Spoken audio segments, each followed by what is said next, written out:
sommes entrés dans un temps de rétablissement.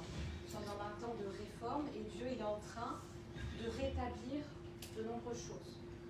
Et une des choses que Dieu est en train de rétablir, c'est la vraie signification de la croix. Qu'est-ce que signifie la croix profondément? La prédication de la croix, c'est une folie. C'est une folie pour ceux qui périssent, c'est ce que les Écritures nous disent. Mais pour nous qui sommes sauvés, elle est une puissance de Dieu. Une folie pour ceux qui périssent et une puissance de Dieu pour ceux qui sont sauvés. Donc Dieu a choisi de sauver les croyants par la folie de la prédication de la croix. Et c'est pour cela que les premiers apôtres prêchaient Christ crucifié. Ils prêchaient Christ crucifié. Et c'est de cela dont nous allons parler aujourd'hui. C'est un scandale pour les Juifs et c'est une folie pour les non-Juifs. Mais c'est la puissance de Dieu et c'est la sagesse de Dieu.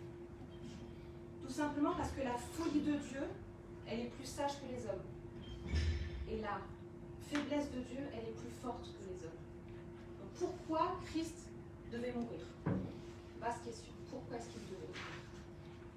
On a un premier élément de réponse dans Romains chapitre 6, verset 10. Donc le petit a, parce qu'on va prendre que la première moitié du verset. Romains 6, verset 10.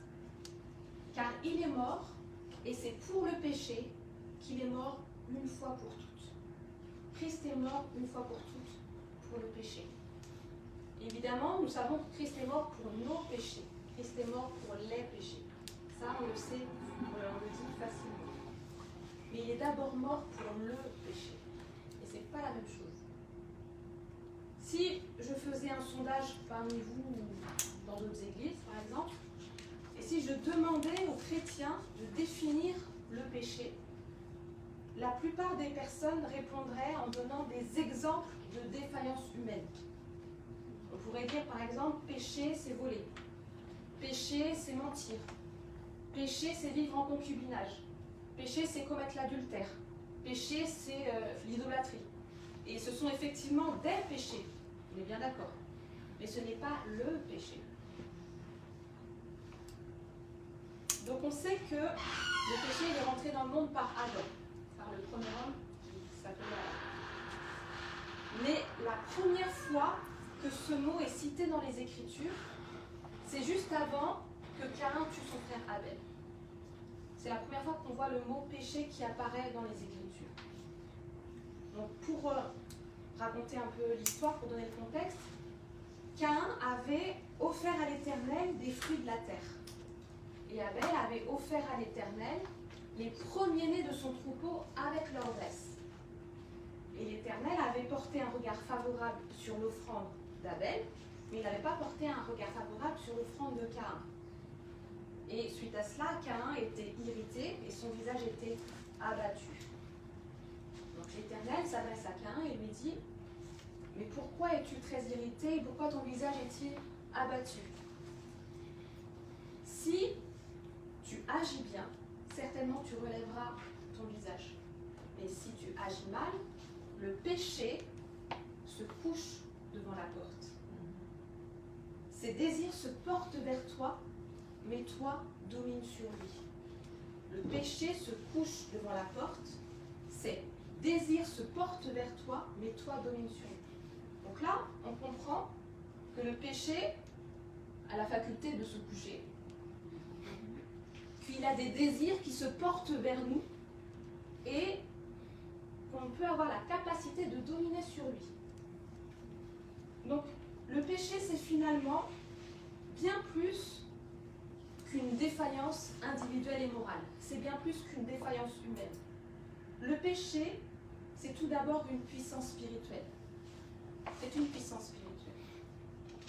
Donc, lorsqu'on lit que Christ est mort, et c'est pour le péché qu'il est mort une fois pour toutes, il est mort une fois pour toutes pour vaincre la puissance spirituelle du péché. Parce que c'est sous l'influence de cette puissance de péché que l'homme pêche, que l'homme va commettre des péchés. Le péché, c'est bien plus qu'une faute, c'est bien plus qu'une erreur que le sacrifice de Jésus va réparer. C'est plus que ça. Le péché, c'est plus qu'une faute dont la croix enlève la culpabilité. Souvent, en fait, on a réduit le péché à une histoire personnelle. Ça enlève ma culpabilité. C'est pour enlever quelque chose qui me concerne seulement moi. Et on est passé à côté. Le péché, c'est une puissance. Et cette puissance, Christ l'a vaincue à la croix, une fois pour toutes. Donc Christ est mort, et c'est pour vaincre la puissance du péché, le péché en tant que puissance, une fois pour toutes, qu'il est mort. La croix, c'est la destruction des œuvres du diable.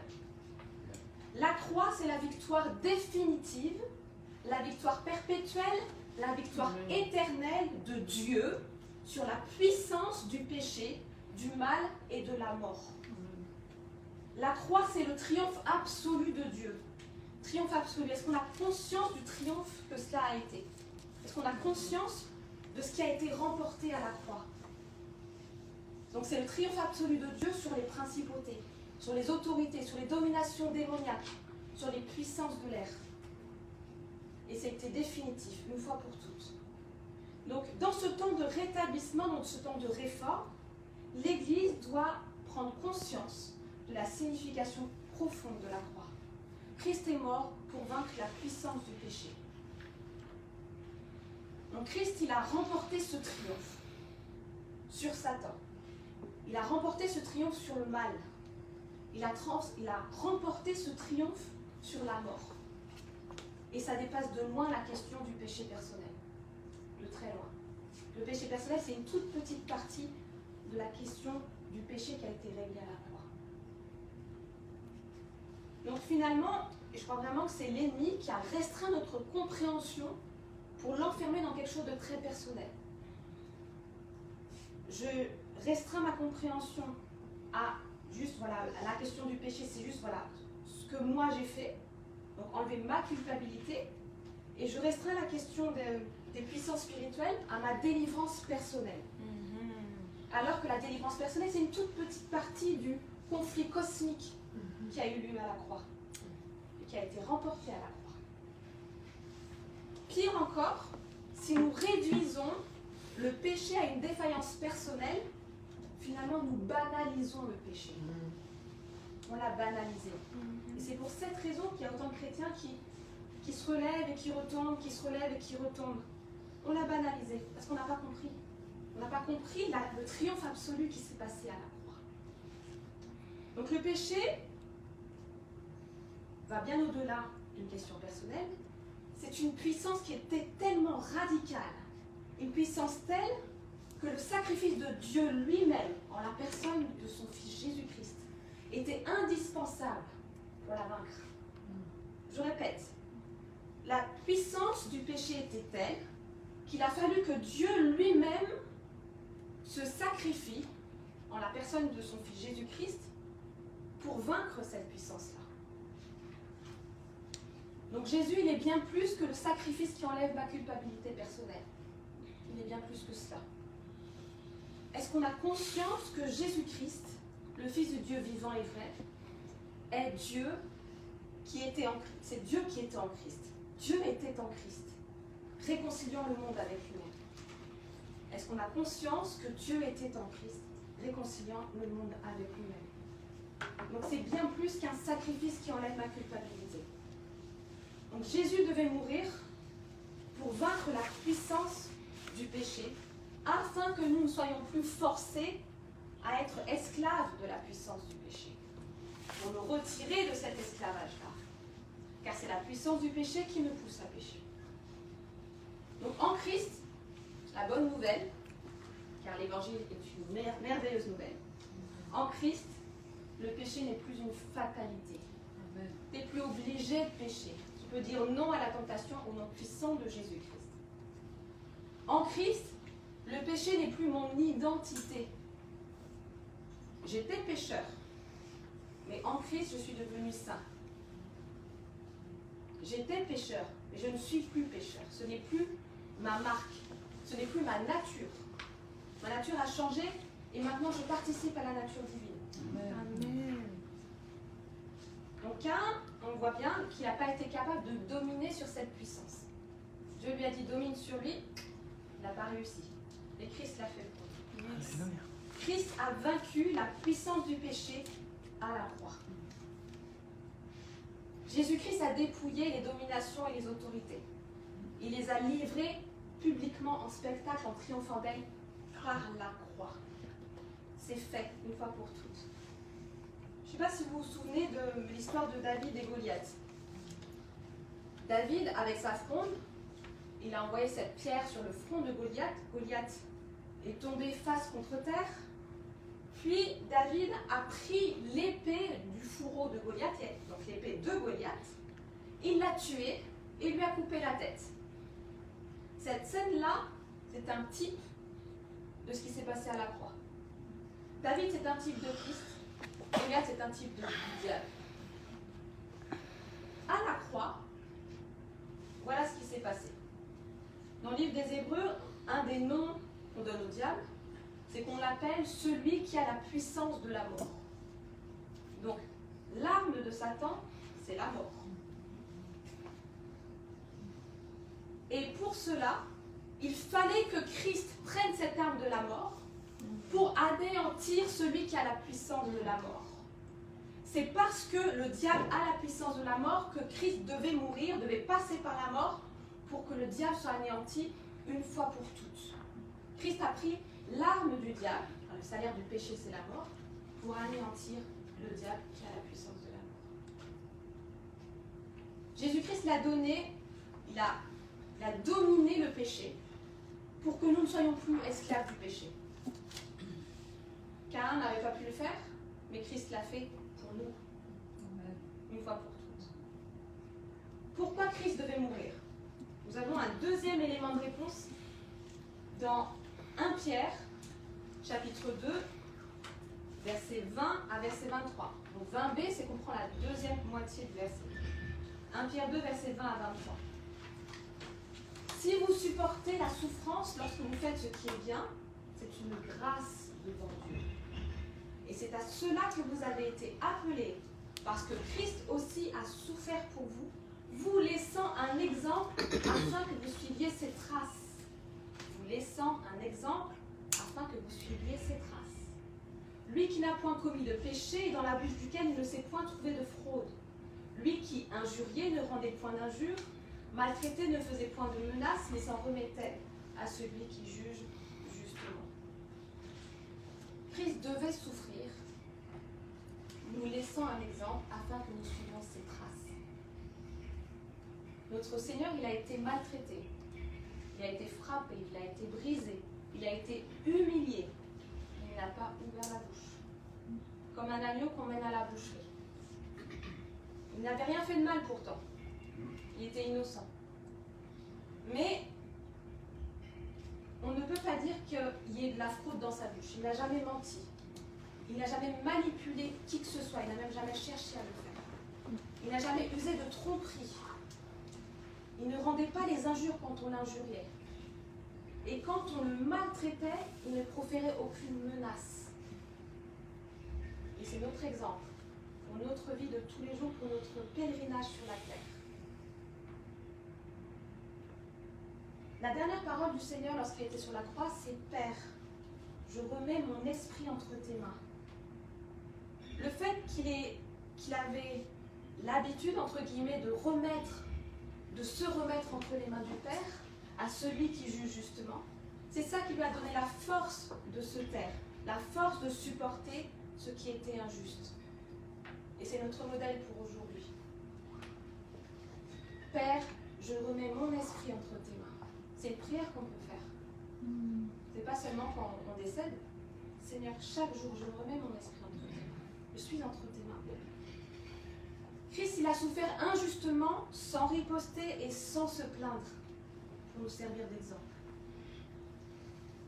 Finalement, à chaque fois que tu supportes la souffrance, injustement, alors que tu as fait bien, tu fais quelque chose de bien, mais en retour, tu récoltes des injures, du mépris, toutes sortes de maltraitances. À chaque fois que tu supportes la souffrance injustement, c'est une grâce devant Dieu. C'est une grâce devant Dieu. Je le répète encore une fois, c'est une grâce. un privilège. Donc, que ce soit dans mon foyer, que ce soit dans mon travail, que ce soit dans mes relations, l'Esprit de Jésus qui vit en moi me donne la capacité de supporter la souffrance injuste, de supporter la souffrance alors que j'ai fait le bien, parce qu'il m'apprend à me reposer sur Christ, à me reposer sur lui en toutes circonstances. En toutes circonstances. C'est le Seigneur qui a dit, venez à moi, vous tous qui êtes fatigués et chargés, et je vous donnerai du repos. Prenez mon joug sur vous et recevez mes instructions, car je suis doux et humble de cœur. Car mon joug est doux et mon fardeau léger. On pourrait presque tous réciter ces quelques versets par cœur. Mais est-ce qu'on les vit? Est-ce que dans notre quotidien, en toutes circonstances, on peut dire qu'on se repose sur le Seigneur? Ton patron te fatigue. Ça arrive. Recommande ton sort à l'Éternel. Recommande ton sort à l'Éternel. Ton conjoint te fatigue. Remets-toi au Seigneur. Tes enfants te fatiguent. Remets-toi à ton Père. Et il y a des exemples, il peut y en avoir plein. C'est cela qui nous aide à supporter ce qui n'est pas juste pour un temps. Et cela crée en nous un poids éternel de gloire. Un poids éternel de gloire.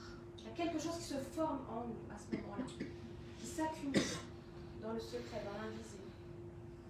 C'est une folie pour les hommes, on est bien d'accord. Parce que l'instinct de survie nous pousse à riposter. C'est l'instinct de survie. On te fait du mal, la défensive. Mais en Christ, on marche à contre-courant, si je puis dire. C'est ce qu'on appelle mourir à soi-même. Et mourir à soi-même, c'est la sagesse de Dieu. C'est la sagesse de Dieu. C'est pas il faut que tu meurs à toi-même. C'est déjà en toi. C'est déjà là. Puisque Christ vit en toi. Christ crucifié vit en toi. Mourir à soi, c'est la sagesse de Dieu. Il n'a pas ouvert la bouche, mais il s'en est remis à celui qui juge justement, à celui qui juge parfaitement. Christ, il est notre exemple, il est notre modèle parfait, et il nous a donné l'exemple. Donc nous avons été appelés, c'est écrit là, à souffrir injustement, à manifester Christ dans notre génération par le fait de supporter la souffrance. C'est une grâce devant Dieu encore une fois. Lorsque je fais le bien, lorsque je n'ai rien mérité, entre guillemets, je n'ai pas mérité cette chose-là, parce que Christ a souffert pour nous afin de nous donner un exemple et pour que nous suivions ses traces. Donc c'est une grâce quand on est accusé injustement. C'est une grâce de pouvoir prier, Père, pardonne-leur. Père, pardonne-leur, ils ne savent pas ce qu'ils font. Aime tes ennemis, c'est en toi. Prie pour ceux qui te maltraitent, c'est en toi. Libère le pardon, c'est en toi. Laisse le Seigneur guérir chacune de tes blessures. C'est vraiment une grâce. C'est la grâce de Dieu qui se répand, pour atteindre nos contemporains. Père, pardonne-leur car ils ne savent pas ce qu'ils font. Lorsque le Seigneur était sur la croix, qu'il a prononcé cette parole, dans l'entourage autour de la croix, il y avait un centurion romain qui a entendu cette parole. Et cet homme, très certainement qu'il était habitué à voir des hommes agoniser sur la croix. Et certainement qu'il n'en avait pas vu qu'un ou deux. C'était des hommes de sang, des hommes de guerre. Ils avaient l'habitude de voir la mort. Mais le roi des Juifs était différent des autres. Donc quand le centurion romain a vu Jésus-Christ prononcer ces paroles, lorsqu'il a entendu prononcer ces paroles, et lorsqu'il a vu comment Jésus est mort, il s'est exclamé, assurément cet homme était fils de Dieu. Ça l'a bouleversé. Personne n'était mort de cette façon-là. Tous les autres étaient morts en agonisant, en gémissant, en hurlant. Lui, il était mort en disant, Père, pardonne-leur, car ils ne savent pas ce qu'ils font. Donc sans aucune connaissance biblique, il était romain, donc il n'était pas juif, il n'avait pas la connaissance des prophéties messianiques. Malgré cela, il a reconnu qu'une telle attitude, de telles paroles, ça ne peut être que le Fils de Dieu. Aucun homme qui n'est que homme ne peut avoir cette attitude. Et en Christ, nous sommes fils et filles de Dieu. Amen. Nous sommes morts au péché. Yes. Pour vivre de sa vie. Mourir pour vivre. Yes. Mourir pour que sa vie se répande à travers nous. Quelque temps plus tard, c'était Étienne, le premier martyr. Juste avant de mourir lapidé, il a prononcé cette parole similaire. Seigneur, ne leur impute pas ce péché. Seigneur, ne leur impute pas ce péché. Donc d'un côté, on a le Seigneur Jésus-Christ à la croix, qui dit « Père, pardonne-leur, car ils ne savent pas ce qu'ils font ». Et cette parole a jeté, lancé une semence de vie dans ce centurion romain qui s'est converti. De l'autre côté, on a Étienne qui dit « Seigneur, ne leur impute pas ce péché ». Et dans l'assistance, il y avait un certain Saul de Tarse. Et c'est une semence de vie qui a été jetée dans son cœur à ce moment-là. Et c'est quelques temps plus tard qu'il s'est converti. Christ a souffert pour nous servir d'exemple. Donc Christ, il devait vraiment souffrir pour que nous puissions suivre ses traces. On peut avoir de très beaux discours d'évangélisation. On peut avoir les meilleurs flyers qu'on veut. On peut avoir une certaine éloquence. Mais si je ne manifeste pas Christ crucifié, la semence de vie ne sera pas lancée. Incarnons. Manifestons celui qui est déjà en nous. Manifestons Christ crucifié. C'est en incarnant Christ crucifié que sa vie peut se répandre à travers nous, à partir de Christ en nous. Christ, il a dit, vous serez mes témoins. Vous serez mes témoins. Il n'a pas dit, vous témoignerez. Et en grec, le mot témoin, le mot martyr, c'est le même mot. Un témoin est un martyr, et un martyr est un témoin. Donc c'est seulement en acceptant de supporter la souffrance injuste que nous sommes les témoins du Seigneur dans notre génération. C'est seulement lorsque j'accepte de supporter cette souffrance qui n'est pas juste, je manifeste Christ, je suis ses traces, je suis son exemple, là, Christ est vu dans ma génération. Et c'est comme cela que nous présenterons Christ à ceux qui nous entourent. Car ceux qui nous entourent, ils n'ont pas besoin de discours. Ils n'ont pas besoin de blabla. Mais ils ont besoin qu'on leur présente Jésus-Christ. Regardez-nous, vous avez vu Dieu. Car nous portons Christ crucifié pour répandre sa vie. Pourquoi Christ devait mourir? On a un troisième élément de réponse dans Jean chapitre 11, versets 49 à 52. On a vu que Christ devait mourir pour vaincre la puissance du péché. On a aussi vu que Christ devait souffrir pour nous servir d'exemple, pour que nous puissions suivre ses traces dans notre quotidien. Là, qu'est-ce qu'on apprend? On apprend que Jésus devait mourir afin de réunir en un seul corps les enfants de Dieu dispersés. On va lire tout le passage. L'un d'eux, Caïphe, qui était souverain sacrificateur cette année-là, leur dit, vous n'y entendez rien. Vous ne réfléchissez pas qu'il est dans votre intérêt qu'un seul homme meure pour le péché, pour le peuple, pardon, et que la nation entière ne périsse pas.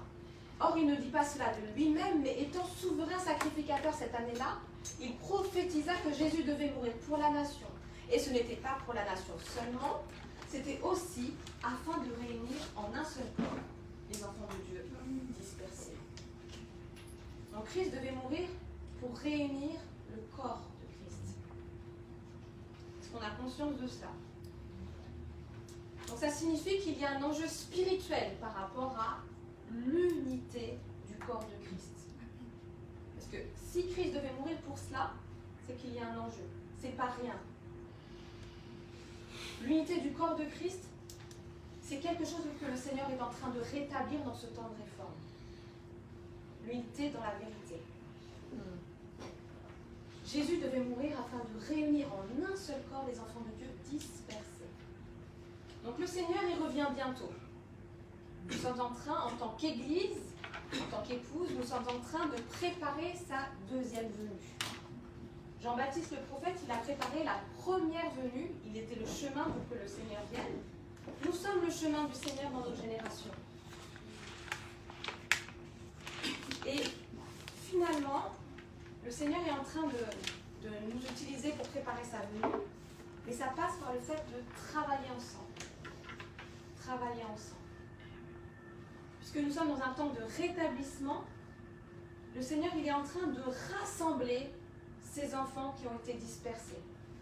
Il y a des enfants de Dieu, authentiques, très bien, qui pour un temps ont été dispersés, pour diverses raisons. Et le Seigneur, il est en train de rassembler tout ce beau monde, entre guillemets, pour qu'on travaille ensemble.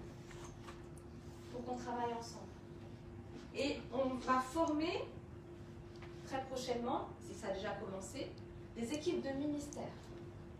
Des équipes de ministère au niveau des maisons, au niveau des quartiers, au niveau des villes, au niveau des régions, au niveau des nationales et aussi au niveau international.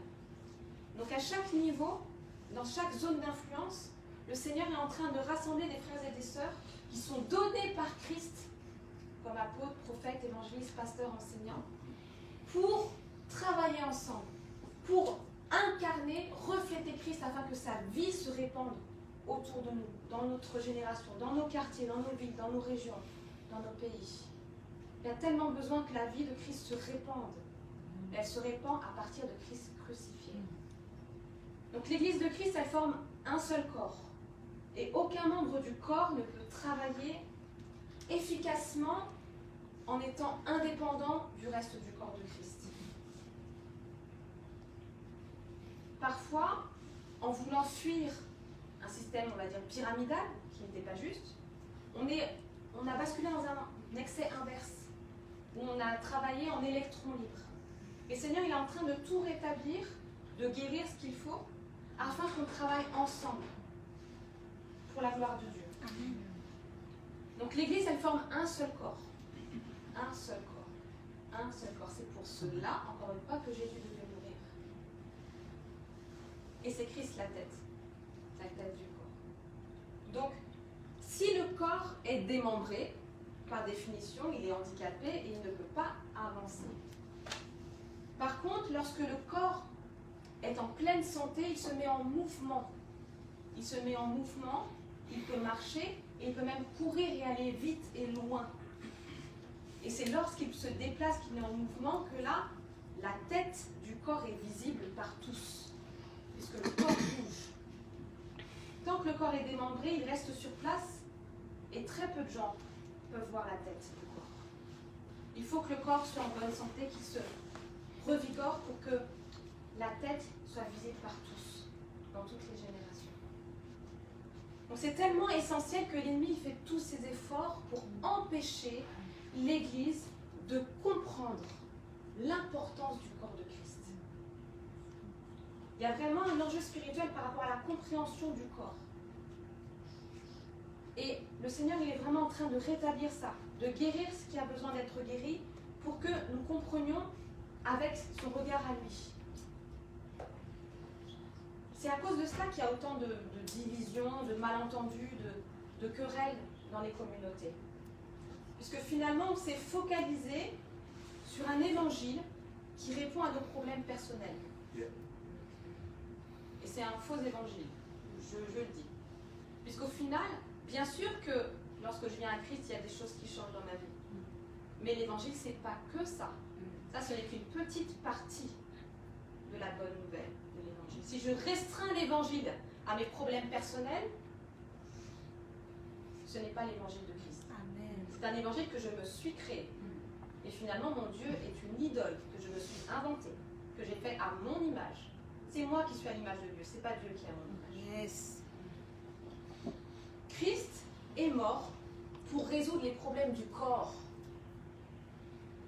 Et bien sûr, lorsque nous recherchons chacun en tant que membre du corps, nous recherchons premièrement le royaume de Dieu et sa justice, Évidemment que les autres choses nous seront données par-dessus, mais qu'on ne change pas les priorités.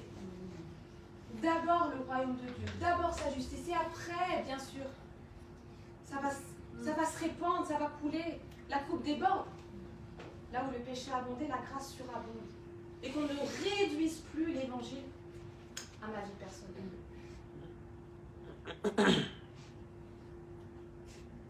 Donc vraiment aujourd'hui, le Seigneur, il veut qu'on prenne conscience du corps. Il veut qu'on prenne conscience que nous sommes membres les uns des autres. Il veut qu'on prenne conscience que c'est pour cela qu'il devait souffrir et mourir à la croix. Donc rassemblons-nous. Rassemblons-nous, c'est ce que nous dit le Seigneur aujourd'hui. Rassemblons-nous, ce n'est pas le temps de s'isoler. Des fois on peut se dire, voilà, c'est spirituel, ouais, je prends un temps à part. C'est plus le temps. Ce n'est plus le temps de s'isoler. Rassemblons-nous. Laissons le Seigneur guérir toutes les blessures. Laissons le Seigneur guérir toutes les offenses. Et travaillons ensemble. C'est pour cela que Jésus devait mourir. Amen.